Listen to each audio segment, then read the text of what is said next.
Olá, amigo e seguidor. Seja bem-vindo à nossa live do Papo Espírita, uma transmissão quinzenal do Centro Espírita Allan Kardec de Balneário Gaivota, onde você tem análise de uma notícia a partir da ótica da doutrina espírita. Você fica sabendo dos fatos importantes do Espiritismo na quinzena. Tem também indicação de livros e música. E para começar, nada melhor do que fazer uma oração, agradecendo a Deus, a Jesus, a espiritualidade amiga, pela oportunidade de estarmos aqui juntos, compreendendo um pouco mais, não só o mundo que nos cerca, mas também por que nós estamos aqui na Terra, qual o nosso futuro. E então nós dizemos a oração que Jesus nos ensinou há 2000 anos atrás, que é um modelo mais simples, mais conciso, de entrarmos em contato com Deus e com os bons espíritos também, que é o Pai Nosso. Pai Nosso, que está no céu, santificado seja o teu nome, venha a nós o teu reino, seja feita a tua vontade, assim na terra como no céu. O pão de cada dia nos dá hoje, o pão do corpo, mas principalmente o pão do espírito. Perdoa nossas dívidas, à medida que perdoamos aqueles que nos devem, e não nos deixa cair na tentação, mas livra-nos do mal, que assim seja. E hoje, a notícia que é o tema principal do nosso Papo Espírita tem como título: Novo filme de Almodóvar revela a morte como vivência social e psicológica. Ao analisar a forma como morremos, podemos reconstituir de forma integral e estrutural os valores que comandam nossa forma de viver. Vamos pensar em morte, finitude e acabamento a partir do novo filme de Pedro Almodóvar, cujo nome é O Quarto ao Lado. Normalmente entendemos a morte como processo de término, finalização ou interrupção da vida, mas a morte não é apenas um acontecimento individual, não. É uma experiência social e psicológica total. Será que morrer é perder uma batalha? Esta pergunta que nós fazemos. Pois é. Hoje, morrer torna-se cada vez mais perder uma batalha. Em geral, no silêncio do hospital e na vergonha da decrepitude do corpo. O contraste é brutal. Com o filme 300 de Esparta, que mostra como um guerreiro da antiguidade grega devia ser louvado justamente por morrer em combate. Sua valentia dependia da cadeia familiar e da linhagem moral a qual pertencia, o que fazia da morte honrosa o paradigma de uma vida bem vivida. Para certas comunidades orientais, morrer em paz, segundo uma decisão de afastamento, é, sobretudo, um ato de amor, que poupa aos sobreviventes do encargo dos cuidados terminais. Como vemos no filme Balada para Narayama, feito em 1958. A recente decisão do poeta Antônio Cícero de retirar-se para morrer diante de uma doença debilitante expressa em sua pungente carta de despedida, faz parte dessa discussão sobre a diferença entre eutanásia e suicídio. Em vez de focar a despedida, a ressignificação e o sentido da vida que se encerra, a morte e morrer nos remete à finitude de cada uma das nossas existências. Pensar a finitude de uma vida humana, para além da hipótese religiosa ou metafísica, coloca em questão o tipo de infinito que é o seu correlato. Pois é, a morte e o infinito. De alguma forma, sobrevivemos à nossa própria morte. Trata-se do pacto entre vivos, mortos e os que não nasceram. Tal como nos filmes Ghost do Outro Lado da Vida, A Partida e Amor Além da Vida, a ideia teológica da alma ou da sobrevivência do espírito tem o equivalente laico na ideia da sobrevivência na cultura, na arte e nas instituições que ficam de ligar. A obra de cada um, composta por seus atos, palavras, desejos, dissolve-se na sua comunidade, formando o que chamamos de cultura. A soma das conversas e projetos que colocamos de pé em vida se desliga da nossa autoria e, pessoalmente na morte, forma uma massa comum como a figura do infinito. Realmente, para quem não tem o conhecimento da doutrina espírita, a morte é um mistério, a morte é o fim. Só que Allan Kardec, na Revista Espírita, de fevereiro de 1865, nos fala a respeito da apreensão da morte. Vamos começar por aí. Homem, seja qual for o seu grau na escala social a que pertença, a partir do estado de selvageria tem um sentimento inato do futuro. Diz-lhe a intuição que a morte não é a última palavra da existência e que aqueles que lamentamos não estão perdidos para sempre. A crença no futuro é intuitiva e infinitamente mais geral do que no nada. Como é, pois, que entre os que creem na imortalidade da alma ainda se encontra tanto apego às coisas da terra e tão grande temor da morte. Só que o temor da morte, ele é efeito da sabedoria da providência divina. É uma consequência do instinto de conservação comum a todos os seres vivos.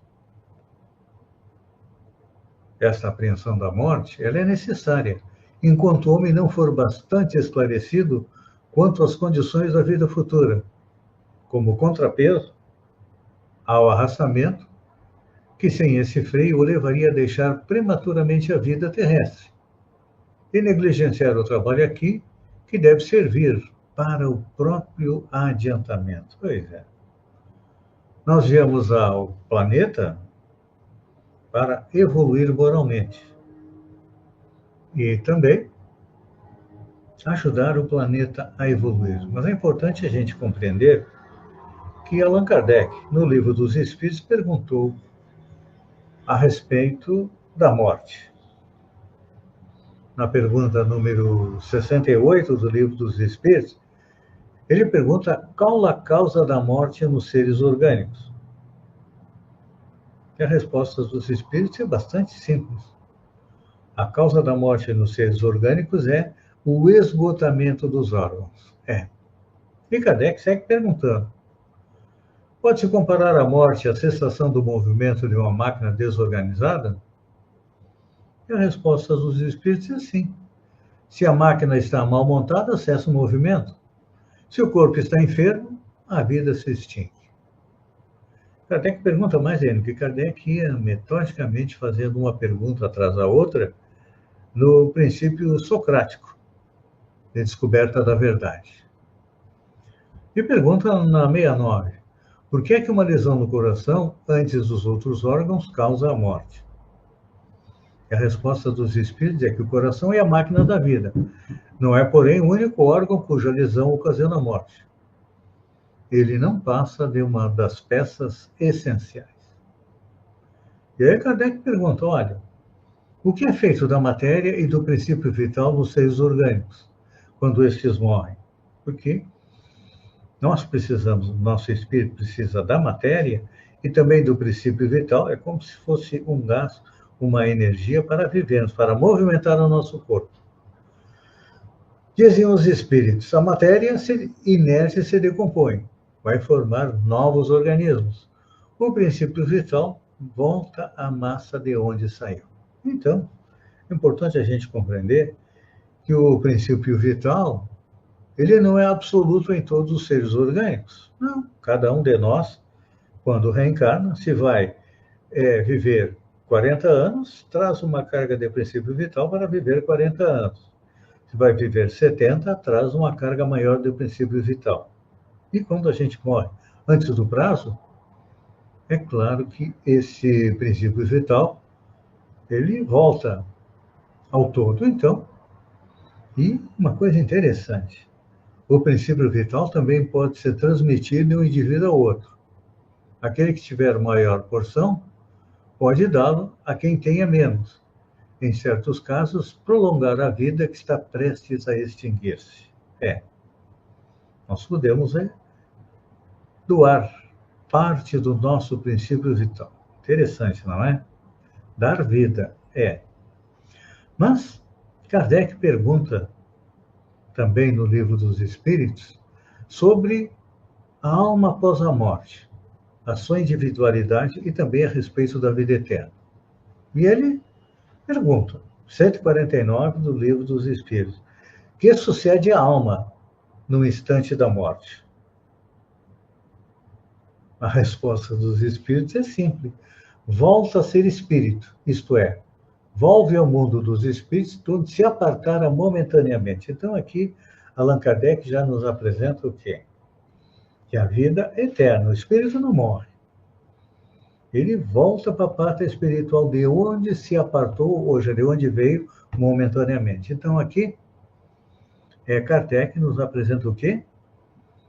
O princípio da reencarnação, que é um dos pontos fundamentais da doutrina espírita, mostrando que quando alguém morre, o corpo vai para o cemitério e a alma volta para a pátria espiritual.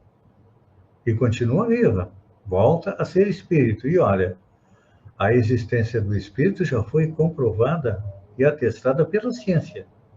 Um exemplo disso é na psiquiatria. Existe um CID, que como são chamadas as doenças na psiquiatria, que trata da influência espiritual, ou seja, a influência do espírito desencarnado sobre um espírito encarnado. Então, se o espírito não sobrevive à morte, como é que ele vai influenciar o encarnado? E para ele influenciar o encarnado, ele tem que estar o quê? Ele tem que estar vivo e também conservar a sua individualidade, porque cada um de nós é uma individualidade única no universo. Não existem dois espíritos iguais, não. Existem espíritos semelhantes, mas cada um de nós é único. E, claro que Kardec pergunta um pouco mais a respeito de como se constata a individualidade da alma. Não tem corpo, como é que a gente vai perceber a alma? É que eu sempre digo brincando, e é uma realidade, que nós somos três em um. Nós somos o espírito, nós temos o corpo e temos um elemento de ligação que Allan Kardec decidiu chamar de perispírito. Então, nós perdemos o corpo e o nosso espírito continua com o seu perispírito, que dá a nossa identificação após a morte. Então, aqui, Allan Kardec também coloca por terra aquela crença de que cada um de nós, para reencarnar, traz uma parte do todo universal e quando morremos, essa parte volta ao todo universal. Não. O que existe é a individualidade dos espíritos e a sua evolução. A imortalidade da alma, ou seja, nós fomos criados por Deus há centenas, milhares de anos atrás, milhões de anos atrás, e vamos continuar existindo até chegarmos à condição do espírito puro, que é o topo da escala evolutiva.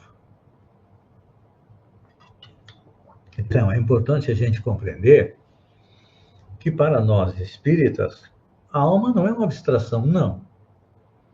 Ela tem um corpo etéreo, que dela faz um ser definido, cujo pensamento consegue compreender e também conceber. Então, é a imortalidade da alma.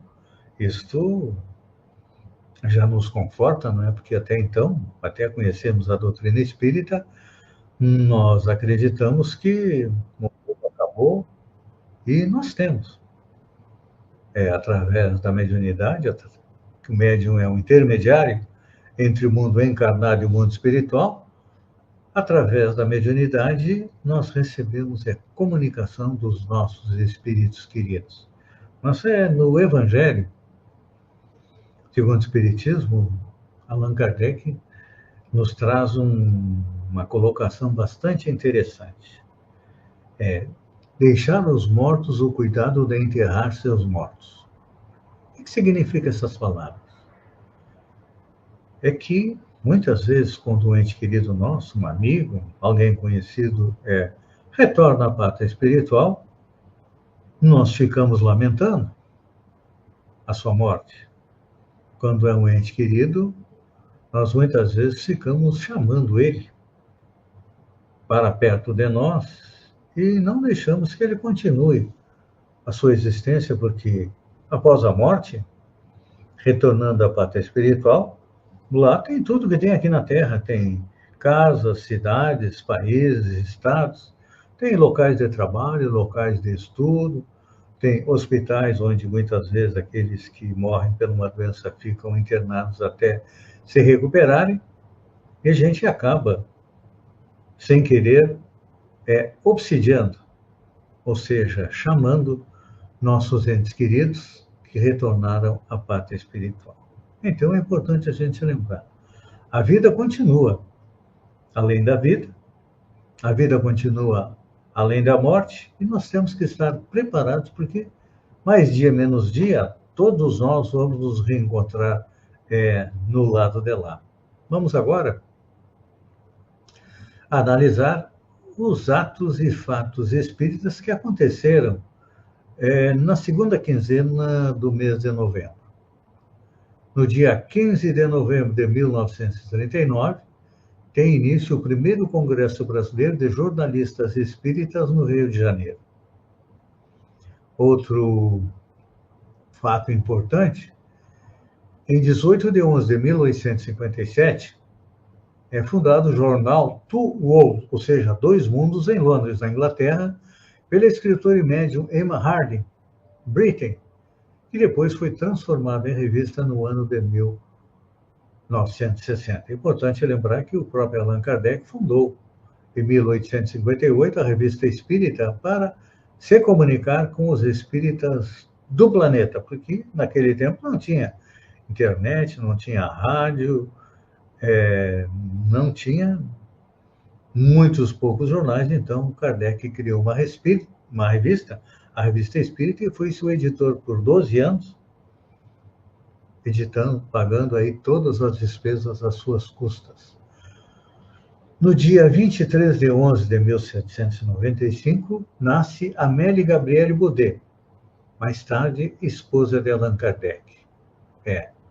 Ela foi professora e artista francesa e foi sua secretária, sua auxiliar, seu esteio no trabalho da codificação da doutrina espírita. E ela era poetisa, professora, segundo o biógrafo Henri Salce, ela foi a professora da primeira classe que fundou a primeira escola normal leiga, com a orientação de Johann Henri Pestalozzi, em Paris, onde viveu a sua vida.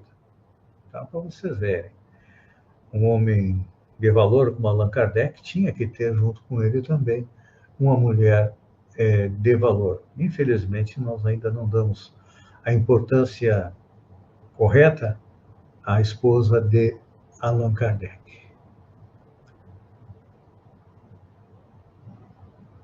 No dia 23 de 11 de 1904, foi descoberto em Hydesville, nos Estados Unidos, o esqueleto do mascate assassinado na casa da família Fox, autor das comunicações entre 30 e 31 de março de 1848, e fez com que os espíritos se comunicassem com os humanos, e depois dali surgiu a doutrina espírita. Vamos à nossa indicação de livros. Nós temos o livro, já que estamos falando em morte, né? O livro Vencendo a Morte, de Célia Diniz. Ela vivenciou a dor de perder 2 dos seus filhos, e essa história tão marcante que foi levada para os cinemas, a dolorosa experiência da vida de Célia e os ensinos de Chico Xavier, com quem a autora conviveu desde sua infância, estão presentes no livro. De maneira única, ela apresenta uma narrativa real e emocionante junto a um conteúdo instrutivo e consolador. Diante da dor da morte, uma pergunta exige resposta. Por que Deus fez isso comigo? Pois é, encontra a resposta no livro Vencendo a Dor da Morte. Temos também o livro Vida Após a Vida, de Rubens Osmar Baronowski. Também uma longa e dolorosa caminhada para o resgate de seu crime perante o Criador. O espírito de José Carlos de A. conta nesse livro a história após cometer o suicídio, acompanhando a dor de outros espíritos em semelhante situação. E, finalmente, um dos livros que eu recomendo, que é um livro leve, tranquilo para a gente ler, e desmistifica a morte, é o livro intitulado Quem Tem Medo da Morte, de Richard Simonetti. Lá ele aborda temas como o corpo espiritual, o problema do desligamento, o aborto, suicídio, eutanásia, cremação, desastres fatais, fala sobre cemitérios, velórios, premonições, falecimento de criança, a respeito do balanço existencial que nós fazemos quando chega o momento da morte. Esse e muitos outros temas são abordados nesse livro, onde o autor descreve circunstâncias que envolvem o retorno à vida espiritual, oferecendo uma valiosa contribuição para que seja superado os milenares temores e angústia que afligem o homem quando cogita da morte. E uma linguagem leve e acessível que ele nos apresenta. Então, e é claro, não podíamos deixar de recomendar os livros da doutrina espírita, o livro dos Espíritos, e principalmente o livro Céu e Inferno, que na sua segunda parte nos traz depoimentos de espíritos que retornaram à pátria espiritual nas mais diferentes situações. Lá nós temos espíritos felizes, espíritos infelizes, nós temos assassinos, nós temos suicidas, nós temos espíritos da categoria mediana, todos eles mostrando como é que é a sua vida após a morte. E quem quiser conhecer um pouco mais também, não deve deixar de ver os 2 filmes, o Nosso Lar 1 e o Nosso Lar 2, onde o espírito André Luiz, pela psicografia do Chico Xavier, nos relata como é que é a vida na pátria espiritual. Tem uma coisa importante. Está chegando aí o filme, o Nosso Lar 3. Aguardem para 2025. Então, amigo e seguidor, encerrando o nosso Papo Espírita de hoje, eu convido você para uma oração de agradecimento pela oportunidade de estarmos juntos aqui, compreendendo um pouco mais a respeito da morte. E dizemos: Pai nosso, que está no céu, santificado seja o teu nome, venha a nós o teu reino, seja feita a tua vontade, assim na terra como no céu. O pão de cada dia dá hoje, o pão do corpo, mas principalmente o pão do espírito. Perdoa nossas dívidas, enquanto perdoamos aqueles que nos devem. Não nos deixa cair em tentação, livra-nos do mal, que assim seja. E uma música para encerrar. Chama que um dia se apaga, mas deixa a luz na trilha que há de vir. Na alma vive o eco das jornadas, no infinito aprendendo a existir. A morte não é fim, é transformação. O fogo do espírito uma imensidão entre os vivos e os que já foram. Canta a eternidade em união. Além da dor, a paz que resplandece. O mundo invisível nos abraça e aquece. Cada ato, cada sonho tem um lugar. Na obra do tempo pronto a recomeçar.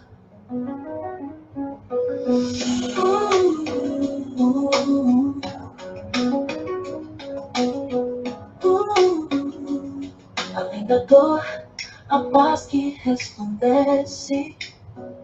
O mundo invisível nos abraça e aquece. Cada ato, cada sonho tem um lugar. Na obra do tempo, pronto a recomeçar. A morte não é fim, é transformação. O voo do espírito, uma imensidão. Entre os vivos e os que já foram, canta a eternidade em união.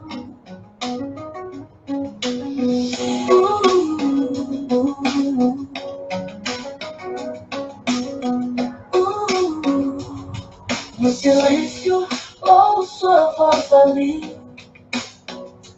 Guia meu caminho onde a luz vem. Entre lembranças e esperança de ser. Somos eternos na arte de viver. Deixa o corpo a terra, o espírito o céu.